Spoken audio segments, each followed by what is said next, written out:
Hi everybody, Matt Lawton here, and this is the Astrological Winds channel. I'm going to take a look today at the astrological weather report for the week of April 29th through May 5th this week, but also the month of May too, so there's a lot to look at. There's a couple planets changing signs this week, and a couple other things I wanted to talk about, and planet changing direction this week too, which is one of the big things for the month of May. And then Jupiter is going to change signs in May too and go into Gemini. So there's a lot to talk about this week. And just a little business first. The Astrological Winds channel is a free video blog that I do on YouTube every week. And if you have a YouTube account and you like what you see, please become a follower and turn on your notifications, and that way you'll know when the blog is posted. It is a free blog, so what I ask in repayment is that you actually pass the blog on to somebody else, that YouTube link to somebody else that you know. I'd really appreciate that, and even if you've done it before, if you can do it again, that'd be great. If you want to give a currency donation, that's okay too. Any amount helps, not necessary, but any amount helps for sure. And my Venmo handle is @Matthew with 2 T's, Lawton, L-A-U-T-E-N. But remember also, this blog has been going on long before the YouTube channel, and it's available also on podcasts. So if you don't really want to watch the video, which is really not necessary, it's just me usually talking to the camera, it frees you up to hear the blog when you're maybe doing something else. And remember, the blog is always embedded on my website, www.astrologicalwinds.com. And you can find the past blogs there too, you know, from last month, this year, you know, the last few weeks. So if you ever need to refer back, they're all embedded there. It takes you right to the YouTube channel. Astrological Winds channel also has an Instagram page. If you are an Instagram person, please, you know, become a follower of that too. And I do put the link there, sometimes put some additional comments there during the week. Also, I put it on my private Facebook account, which is, you'd have to friend me and get that approval from me, and that's Matthew, once again, with 2 T's, Lawton, L-A-U-T-E-N, and it will come up in your newsreel. But like I said, best place to find it is on my website, and that's also the best place where you can find my services, my professional services, which I've been doing readings for people for over 20 years professionally. I was trained for 7 years before that. Would love to do one for you or someone that you know who's ready for that. Have all kinds of different readings I do, all available on the website. The pricing structure's there too. If the pricing doesn't work for you, you know, just contact me. I can work with you. There's contact there. The email is mattthue823@gmail.com. So yeah, just check the website out one more time, www.astrologicalwinds.com. And also every week I do put a calendar page up there too, so you should go check it weekly. It's got some additional information on each day of the week sometimes.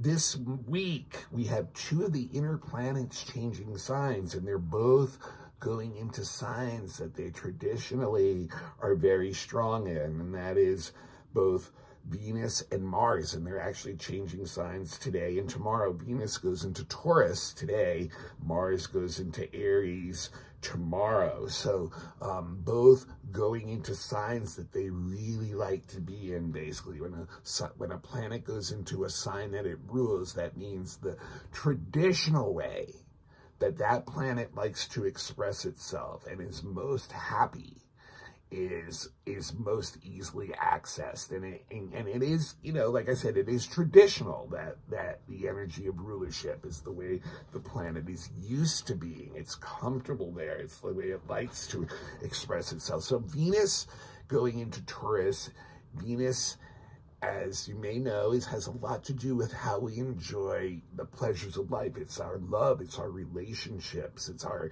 creativity, it's our money, it's those things that, you know, we spend a lot of our time doing. It's one of the inner planets.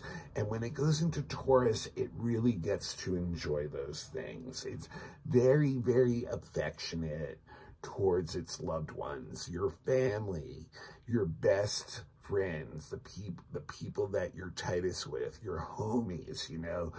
Venus in Taurus is really about enjoying life with them, wanting to share things with them, the things that you have, wanting to share the things that they have, a very convivial attitude towards the ones you love, and really wanting to be with them and spread love and affection, and being very tolerant of one another too. I think one of the really nice things about Venus in Taurus is it actually does get into what I would call like almost a non-judgmental mind in relationships. It understands that everybody, you know, has their faults, including ourselves, and that what friends and loved ones do is they put up with those as long as they're, you know, not so extreme that they're going to rock the Taurus boat. Remember, Taurus is a very fixed sign, so it wants things a certain way, so it doesn't like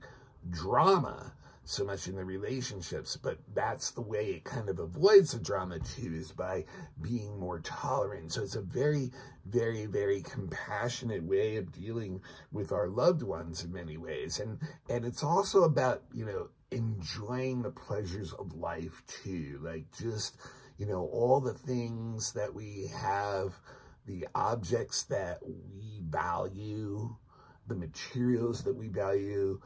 We have a greater sense of finesse and grace and good taste with those things, and on no matter what that level is. You know, you could be super wealthy, or you could be someone, you know, who's not, you know, as wealthy, but you're enjoying what you enjoy in a finer way when Venus is in Taurus, is a good way to say it. It really ups your taste level on wherever your taste level is. And you know, and it's a very sensual sign too, because it's an earth sign. So we enjoy, you know, what we call our bodily pleasures, sensuality, sexuality, romanticism, just tactile enjoyment of our objects and things like that.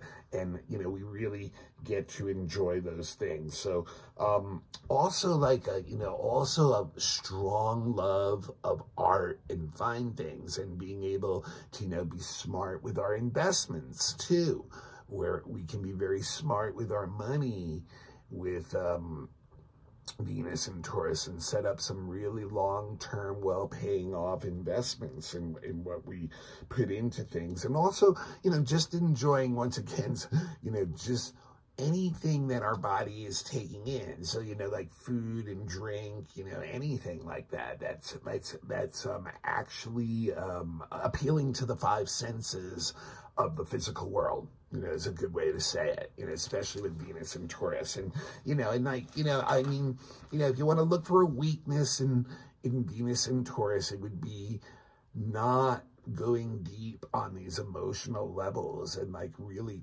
keeping like the pleasure level up on things and objects and others and things like that. But it really puts us in a good zone. And then, like I said, the next day, Mars is going into Aries, where it likes to be. It's out of Pisces, where it can be okay in Pisces, but it kind of can be a little bit, it's not its favorite place to be. In Aries, Mars gets to be who he really is. He gets to be acting for the individual, that have his own needs and desires being the thing that's driving him.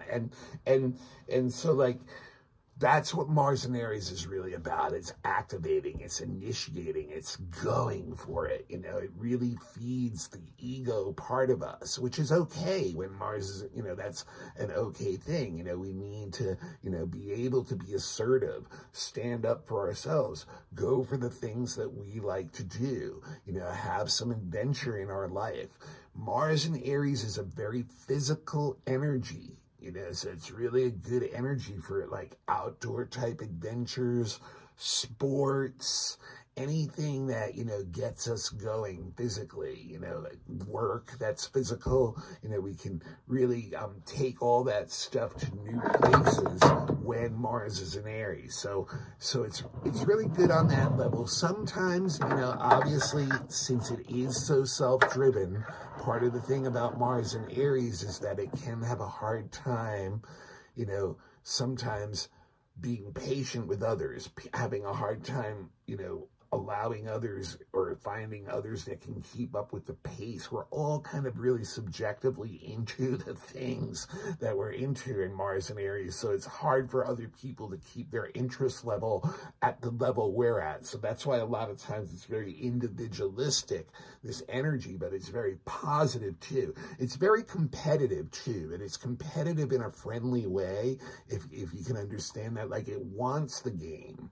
It respects the opponent, basically, it's like into the joust, that kind of energy. But when Mars does get angry, it can happen very quickly, and it can explode out. When Mars is in Aries, I should say, it can explode out very, very quickly when it does get angry and get very defensive, but it's quick to forgive too. It's another thing, like almost like the Venus in Taurus, like I was saying, with that tolerance attitude that Venus and Taurus has towards others, kind of like almost being a good thing, like, or being a good thing. Like Mars in Aries too can be a good thing by having this energy of like, okay, let's get this out.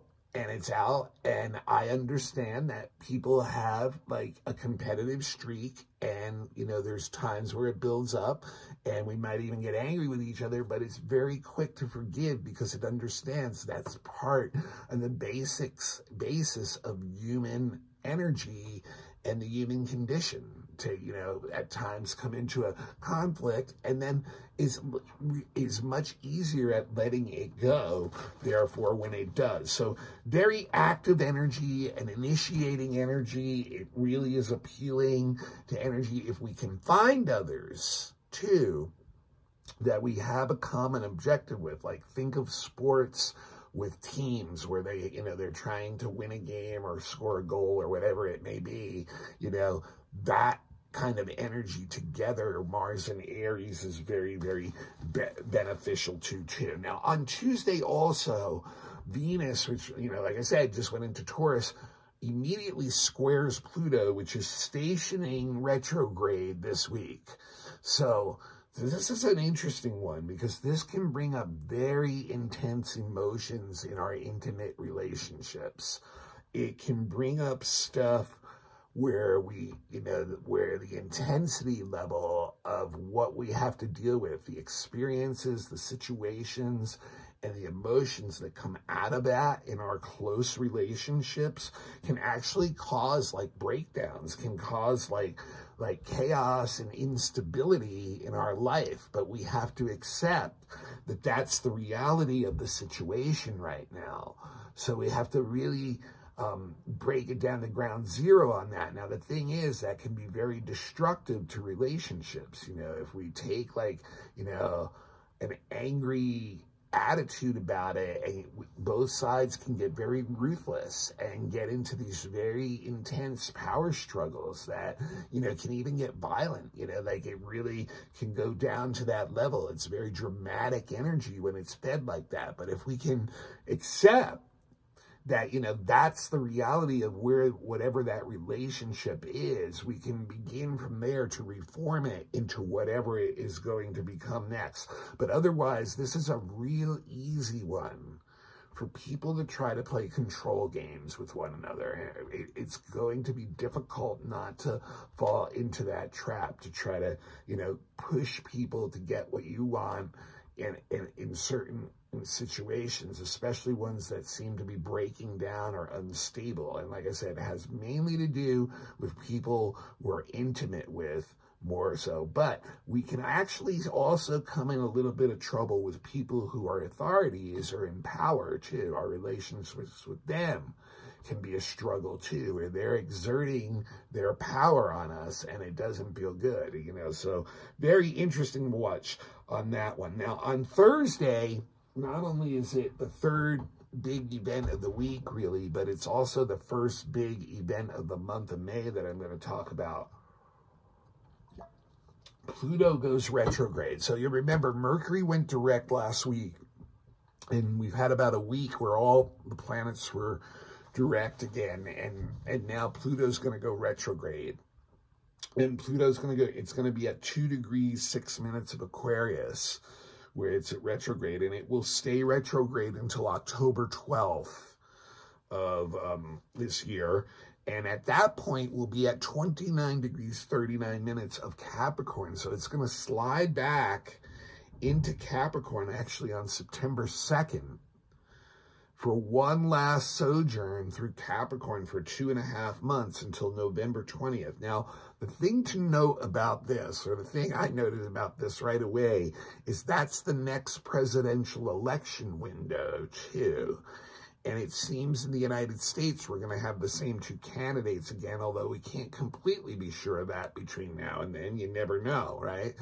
But if that's the case, it's a very repetitive energy of the same election last time. And I would expect the same results then. If the same two are running against one another, we'll probably get the same results that we did the last time, because of this little window is like just bringing back the very end of that energy of the Pluto and Capricorn energy that had dictated a couple decades before that. So it's like it's going to bring us one last little dip there, most likely. But, you know, the other point to make with this Pluto in retrograde is it's going to be the only planet retrograde until June 29th.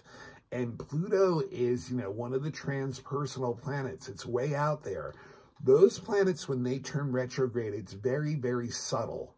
It's not really something that's acute, like Mercury retrograde, where you really feel it personally in your life. So my point being is that until June 29th, which is when Saturn will go retrograde, actually, it's really 2 more months of like that. Is very similar to prior to the Mercury retrograde, where most of the planets are full speed ahead. And, you know, a lot can get directly done in the real world, in the external world. We can really focus our energy out into the real world and pushing for the things we want to have happen there. But when Pluto goes retrograde, it's very, very subtle, right? And I'll be honest with you guys, what I see happen a lot of times is those who are in power, that's what Pluto represents in a societal level, kind of fall back on their old ways of trying to do things, you know, that they've always done, despite, you know, seeing that those old ways are, you know, literally part of the problem of why things are crumbling apart. It's like a control game, and trying to, you know, use the same ways that we've used control in the past to keep control of something that's obviously breaking down. And on a personal level, you know, it's really more of like, just kind of like a subtle shift of looking inside ourselves and like, you know, and almost doing a self-analysis and allowing, you know, transformation to come in by looking at our deepest emotions, by looking at what's in our subconscious and driving us, and doing this kind of like on an internal talk, an internal self-analysis way for these next few months, so that we can adjust those things. We can come out of those things and have more power over ourselves by realizing where a lot of the deep emotional drive, the subconscious drives are coming from, and coming to terms with that over the next few months, like literally almost, you know, contemplating or meditating on that stuff for yourself, and using, you know, a lot of human mind type stuff like astrology or whatever it may be to help you do that, you know, to help you, you know, look at the energies that are moving you that you may not be as aware of, and kind of just contemplating that. And that way, once Pluto goes direct, you can start to make changes that actually, are now being put out into the external world too. But, unfortunately, like I said, on a greater level, which is really where Pluto operates more than on a personal level, we will probably see a lot more of the same stories of like, people trying to deal with bigger issues this way they always have, and the situation's continuing to decay. Now, on Friday, there's one other aspect this week I wanted to talk about quick. Friday, Mars is sextile Neptune. And this is pretty interesting because this, mellows energy out in a way, but like it gets us, we're driven by our ideals. We're motivated to act by our ideals. We're coming from a higher space, and we're willing to help and work for others, for groups, or for society in general, or for people who maybe we don't feel are as advantaged as us, and we're willing, to be tolerant of them and help them out in some way and help each other out, just kind of like appeal to our own values and act on them. So it's almost like, almost like doing charitable work or work for institutions or larger groups. It's a good weekend to do that. It's also a really good time to go on a self journey too, like a self-exploratory spiritual kind of mission or journey too, and just get very contemplative about, where we're at. As far as energy goes, which Mars, is the ruler of, when it's with Neptune and in a harmonious aspect like this, it's really good for softer movement energy, things like yoga, Tai Chi, ecstatic dance, things that are, kind of slow, deliberate, but flowing motion energy, but like spending time outdoors, a mellow hike, nature contemplation, walking, things like that are all very, very appealing ways of dealing with that. And there's also like an interest too in, things that are like, you could be motivated once again to just study, spiritual things or occult things or metaphysical things, things that, widen our way of looking at things, accessing, and then putting those things into practice too, like maybe, putting some of that energy into practice that you're contemplating on those spiritual or psychic or levels like that. So very interesting energy, opportunities to bring that in because we're receptive to it, we're open to it, and then that Mars and Aries has us kind of go for it too, So, okay, May, 5 big things. I mentioned the first one already. May 2nd, Pluto goes retrograde, okay? May 6th, this is going to be a tough one. Saturn is semi-square Pluto, which has just stationed retrograde.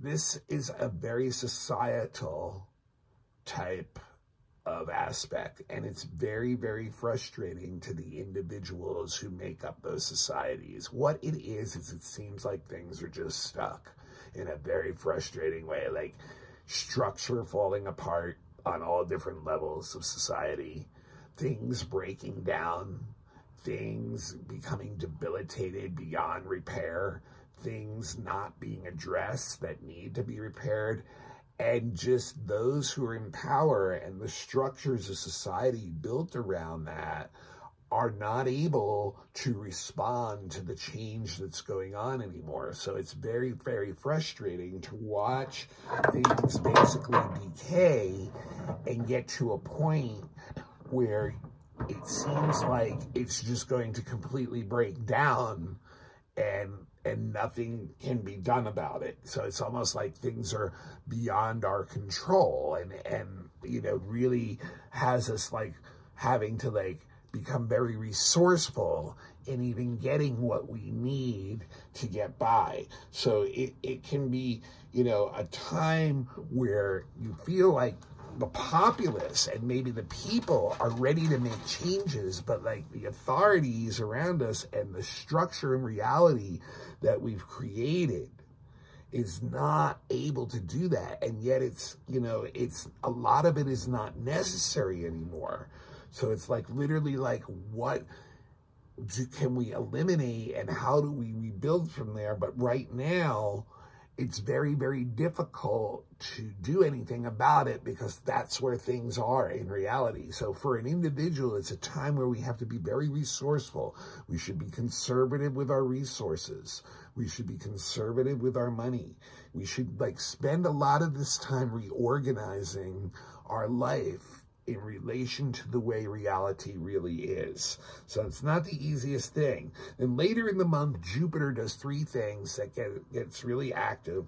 The first one is on May 21st when Jupiter sextiles Neptune. Now, Jupiter and Neptune have one thing in common. It's basically spirituality or religion or idealism. And so this is a time where it can really be expanded, where you really can take this, and which is interesting too, in relation to the Saturn semi-square Pluto, of the reality of these times being so intense, and there's this other movement going on of people really wanting their ideals to be put into action, into the world, and adopting a better attitude about the way things are because of that, and just being willing to sacrifice for themselves, being willing to sacrifice for others, being willing to sacrifice for groups, being willing to sacrifice for society itself. It's almost like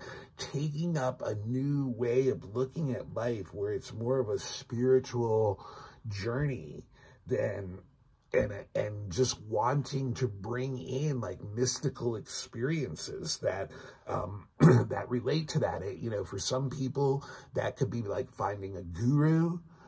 For other people, it's going on some, finding, some new belief system that they're, that they're really into.